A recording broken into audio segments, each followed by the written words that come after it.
കൊച്ചിയിലെ സ്വകാര്യ ബസ് ഡ്രൈവർമാരെക്കുറിച്ചുള്ള പരാതികളില്ലാത്ത ദിവസങ്ങളില്ല.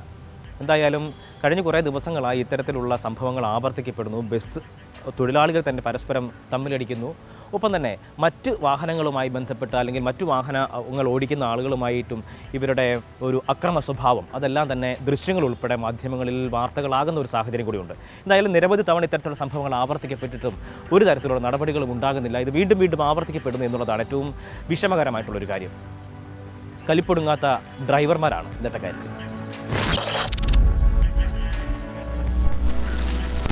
രണ്ട് ബസ്സുകൾ തമ്മിലുള്ള മത്സരയോട്ടം, അതിൽ അങ്ങോട്ടും ഇങ്ങോട്ടും വണ്ടി കൊണ്ട് ഇടിപ്പിക്കുന്ന സംഭവങ്ങൾ വരെ ഉണ്ടായിട്ടുണ്ട്. അതിനുശേഷം ബസ്സിനുള്ളിൽ കിടന്ന് ശക്തമായ രീതിയിലുള്ള ഒരു സംഘടനം, സിനിമയിൽ പോലും നമ്മൾ കാണാത്ത രീതിയിലുള്ള സംഘടന രംഗങ്ങളാണ് അന്ന് ആ ദൃശ്യങ്ങളിലൂടെ നമ്മൾ കണ്ടത്.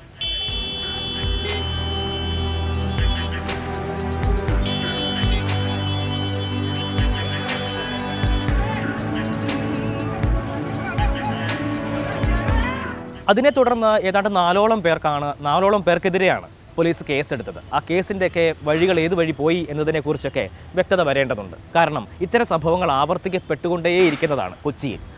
എന്തായാലും ബസ്സുകളുടെ മത്സരയോട്ടം സംബന്ധിച്ച് ഹൈക്കോടതി വരെ ഇടപെട്ട് നിരവധിയായിട്ടുള്ള തവണ നിർദ്ദേശങ്ങൾ നൽകുന്ന സാഹചര്യങ്ങളും ഉണ്ടായിട്ടുണ്ട്. അതൊക്കെയും വീണ്ടും വീണ്ടും ആവർത്തിക്കേണ്ട ഒരു ഗതികേട് കൂടി ഉണ്ടാകുന്നു. എന്തായാലും ഏറ്റവും അവസാനമുണ്ടായത് ഒരു ബസ്സും ഓട്ടോറിക്ഷയും തമ്മിലുള്ള, അല്ലെങ്കിൽ ബസ് ഡ്രൈവറും ഓട്ടോറിക്ഷ ഡ്രൈവറും തമ്മിലുള്ള തർക്കമാണ്. ഇടപ്പള്ളി ടോളിൽ വെച്ചാണ് ഇത്തരത്തിലുള്ള സംഭവം ഉണ്ടാകുന്നത്. അവിടെ വെച്ച് ബസ് സൈഡ് കൊടുക്കുന്ന വഴിയിൽ ഓട്ടോറിക്ഷയ്ക്ക് ഒരയുന്നു, ഓട്ടോറിക്ഷയുടെ പെയിൻറ്റ് പോകുന്നു.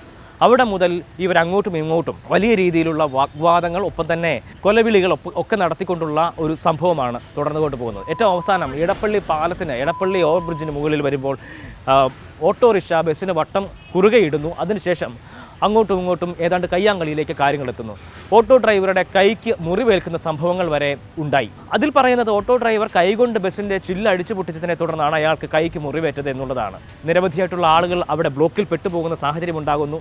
ട്രാഫിക് സംവിധാനത്തിലുള്ള പോലീസുകാർ വന്ന് പ്രശ്നം ഏതാണ്ട് പരിഹരിച്ച് വാഹന ഗതാഗതം സുഗമമാക്കുന്നു. എന്തായാലും ആ സംഭവത്തോടു കൂടി അതും അങ്ങ് കഴിയുകയാണ്.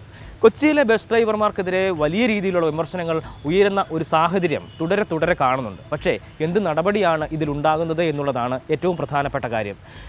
ഇത് ഈ ബസ്സുകളുടെ ട്രിപ്പ് അനുവദിക്കുന്ന കാര്യം പോലും, പെർമിറ്റ് അനുവദിക്കുന്ന കാര്യം പോലും ഇതിന് കാരണമാകുന്നുണ്ട് എന്നുള്ളതാണ്. സെക്കൻഡുകളുടെ വ്യത്യാസത്തിൽ മാത്രമാണ് ഇത്തരത്തിൽ ഈ ട്രിപ്പുകൾ അനുവദിച്ചു കൊടുക്കുക. അതുതന്നെയാണ് ഒരു വലിയ കാരണമായി ചൂണ്ടിക്കാണിക്കപ്പെടുന്നത്. സമയക്രമവുമായി ബന്ധപ്പെട്ട തർക്കങ്ങളാണ് ഇത്തരത്തിലുള്ള ഏതാണ്ട് ഗുണ്ടകളെ പോലെ ഇവർ വഴിയിൽ ഏറ്റുമുട്ടുന്ന ഒരു നിലയിലേക്ക് കാര്യങ്ങൾ എത്തുന്നതും. എന്തായാലും സംവിധാനങ്ങൾ കുറച്ചുകൂടി ജാഗ്രതയോടുകൂടി പ്രവർത്തിക്കുക, ഇതിന് ശാശ്വതമായിട്ടുള്ളൊരു പരിഹാരം കാണുക എന്നുള്ളത് തന്നെയാണ് പറയാനുള്ളത്.